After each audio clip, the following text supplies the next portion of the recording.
जब कीर्ति अपने दादी के घर गई तो उसे बहुत ही खुशी की आभा मिली। घर के चारों ओर फूलों की खुशबू फैल रही थी और उस जगह से एक रहस्यमय सुनहरी रोशनी आ रही थी। कीर्ति ने दादी से पूछा, दादी, ये सब कैसे हो सकता है? क्या यहाँ कुछ खास है? दादी मुस्कुराई और बोली, हाँ बेटा, यह घर बहुत पुराना है और यहाँ पर एक पुरानी कहानी है। क्या तुम सुनना चाहोगी? कीर्ति उत्साहित हो गई और बोली, जी हाँ दादी, मैं बहुत रुचि रखती हूँ किस्सों में। दादी ने शुरू किया, बहुत समय पहले की बात है।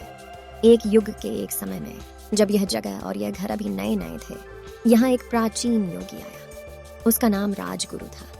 राजगुरु बहुत शक्तिशाली थे और उनके पास विशेष जादू था। वे लोगों की मदद करने में बहुत खुश थे। कीर्ति ध्यान से सुन रही थी।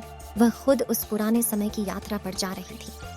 दादी जारी करती है, एक दिन राजगुरु ने यहाँ के लोगों को एक विशेष उपहार दिया।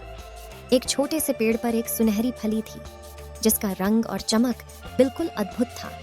राजगुरु ने उन्हें बताया कि यह एक मानव वृत्ति का प्रतीक है और यह वो शक्ति है जो इंसान को अपने अंतरात्मा के साथ जोड़ती है। लेकिन यह फली विशेष थी। इसके बिना वो किसी अन्य समय में नहीं खिलती थी। सिर्फ जब व्यक्ति खुद को पूरी तरह से स्वीकार कर लेता था, उस समय यह खिल जाती थी। कीर्ति अच्छे से समझ गई कि यह कहानी किस प्रकार की सीख देने वाली है। दादी आगे बढ़ती हैं। धीरे धीरे यह फली के बारे में लोगों की धारणा बदलने लगी। लोग अब खुद को स्वीकारने और सच्चे मानव वृत्ति के साथ रहने की कोशिश करने लगे। और जैसे जैसे उनका आत्मविश्वास बढ़ता गया, वो फली खिलने लगती गई। कीर्ति की आंखों में आंसू थे, क्योंकि वो समझ गई कि यह कहानी उसके जीवन में भी बहुत महत्वपूर्ण हो सकती है। दादी आखिरकार कहती है, बेटा, इस कहानी का मोरल यह है कि हमें खुद को स्वीकारने और सच्चे मानव वृत्ति के साथ जीने की कला सीखनी चाहिए। हमें अपनी असली ताकत को पहचानना है और उसे व्यक्त करने के लिए पूरी तरह से स्वीकारना है।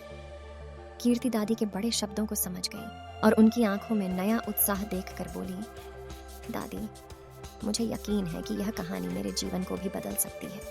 मैं भी अब सच्चे मानव वृत्ति के साथ जीना चाहती हूँ। दादी खुशी खुशी मुस्कुराई और उसने कीर्ति की बाहों में आकर उसे गले लगाया। मेरी बच्ची, मैं जानती हूँ कि तू अपने जीवन में बड़ी महत्वपूर्ण बदलाव लाएगी। तू अपने दिल की सुन, अपने सच्चे मानव वृत्ति की ओर बढ़ती जा। कीर्ति और उसकी दादी के बीच में एक गहरी मानसिक जुड़ी हो गई थी, जिससे उनके बीच की बंधन मजबूती से बढ़ गई। वे दोनों जानते थे कि उनकी इस नई प्रारंभिक है और वे साथ में इसे पूरी तरह से अपनाने के लिए तैयार थे। इस प्रकार कीर्ति ने दादी की सुनी गई कहानी से एक महत्वपूर्ण सीख निकाली और उसने अपने जीवन को सच मानव वृत्ति की दिशा में मोड़ दिया। उसकी आत्मविश्वास और खुद पर विश्वास में वृद्धि हुई और वह एक नया अद्वितीय जीवन जीने लगी।